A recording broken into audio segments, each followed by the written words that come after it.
11वीं शताब्दी की शुरुआत उत्तरी भारत के लिए बहुत ही अशांत रही, क्योंकि 1000 ईस्वी से 1026 ईस्वी के बीच मध्य अफगानिस्तान में केंद्रित गजनवी राजवंश के शासक महमूद गजनवी ने भारत पर 17 आक्रमण किए।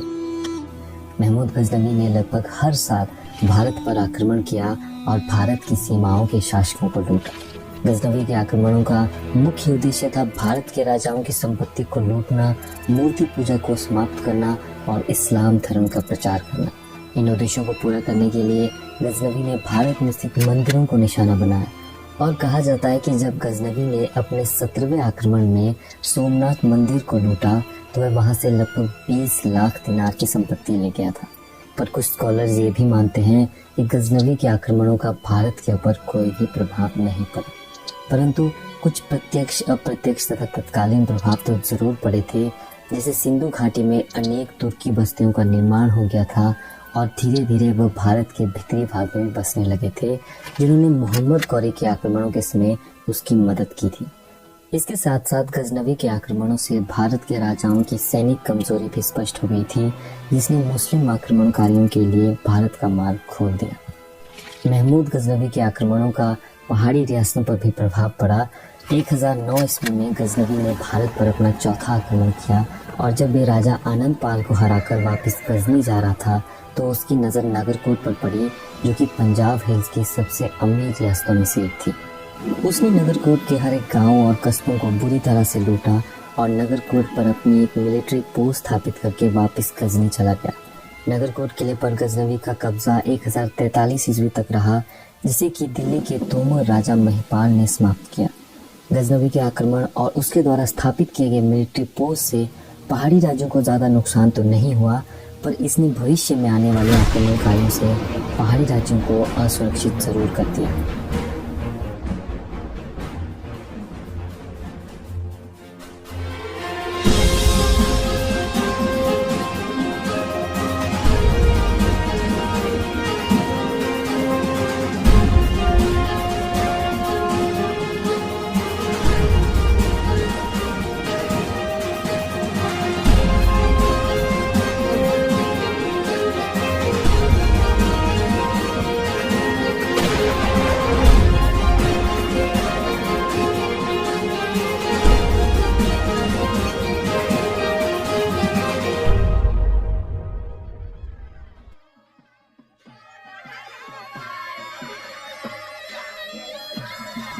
किसी भी देश या प्रदेश की कला, संस्कृति और उस देश के विकास को जानना, समझना तथा उसका अध्ययन करना हो तो उस देश या प्रदेश के इतिहास का अध्ययन करना बहुत ज़रूरी होता है।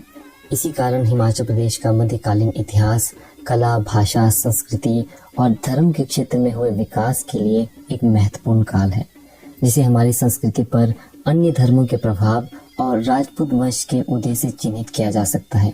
इसलिए कई बार मध्यकालीन इतिहास को पोस्ट क्लासिकल एरा भी कहा जाता है, जो कि 8वीं शताब्दी से 18वीं शताब्दी तक रहा।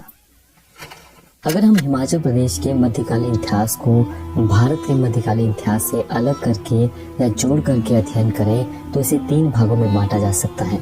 इसमें पहला भाग है इन्वेजन ऑफ टर्क्स, दूसरा है दिल्ली सल्तनत और तीसरा है मुगल्स। सबसे पहले बात करते हैं टर्किश इन्वेजन की, जो कि 2 फेजेस में हुआ, फर्स्ट इन्वेजन और सेकंड इन्वेजन, जिसमें उन्होंने कश्मीर और सिंध को इन्वेड किया पर कभी हिमाचल की रियासतों पर हमला नहीं किया। टर्क्स के पहले इन्वेजन की सबसे इम्पोर्टेंट बैटल वैली ऑफ लामघम में शुरुद्दीन और कश्मीर के राजा जयपाल के बीच हुई, जिसमें स्नो स्टॉर्म की वजह से जयपाल को हार का सामना करना पड़ा और उन्होंने शुरुद्दीन को शांति समझौते के लिए कहा, जिसे कि पहले शुरुद्दीन के बेटे महमूद ने रिजेक्ट कर दिया था। इस पर जयपाल ने कुछ ऐसा कहा था कि शुरुद्दीन को शांति समझौता मानना पड़ा।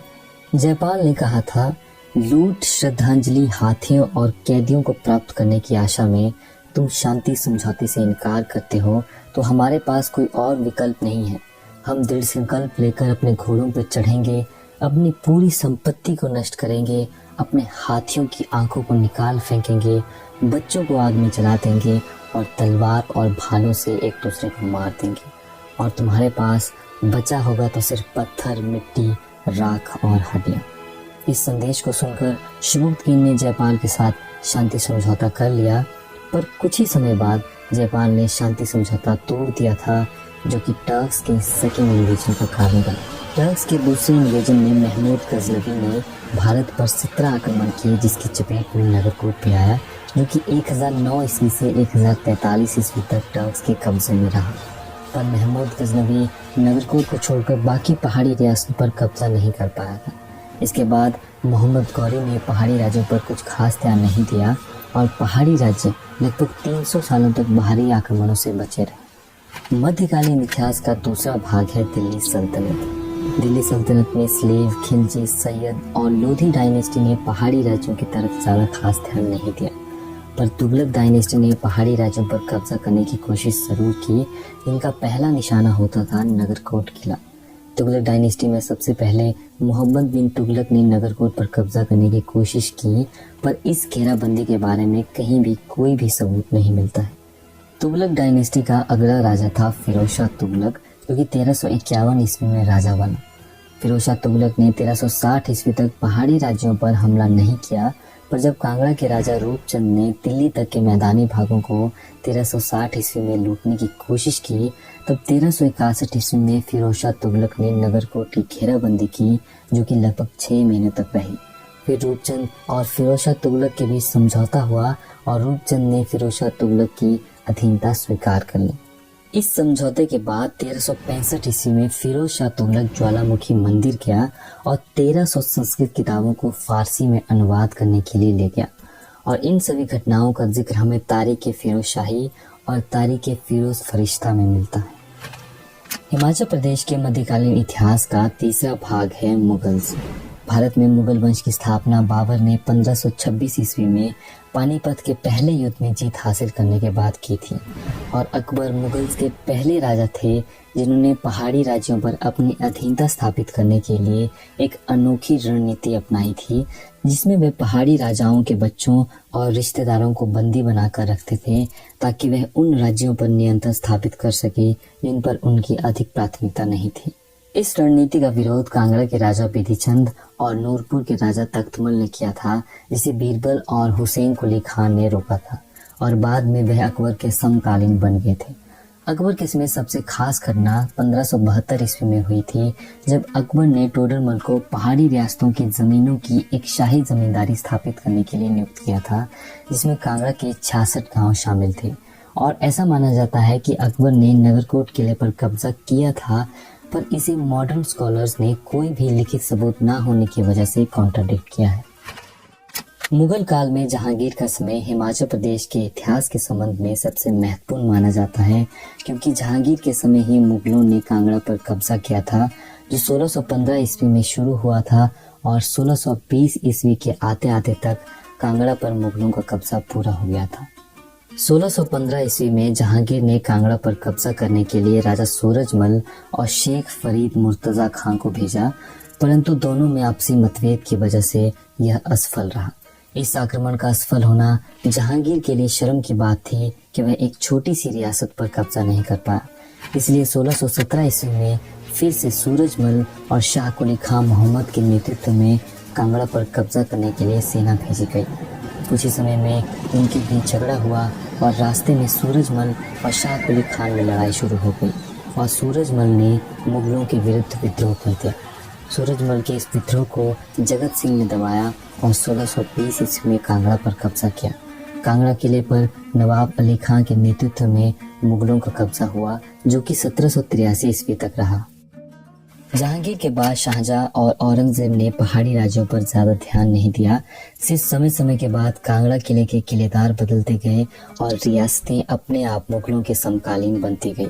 इसी समय पहाड़ी रियासतों ने मुगलों के विरुद्ध कुछ विद्रोह भी किए, जैसे जब औरंगजेब ने 1678 ईस्वी में चंबा रियासत के सभी मंदिरों को गिराने की आज्ञा दी, तो वहां के राजा चतर सिंह ने एक संघ बनाकर उसका विरोध किया और गुलेर, जम्मू और बसौली के राजाओं के साथ मिलकर विद्रोह किया और अपनी खोई हुई रियासतें भी वापस हासिल कर ली।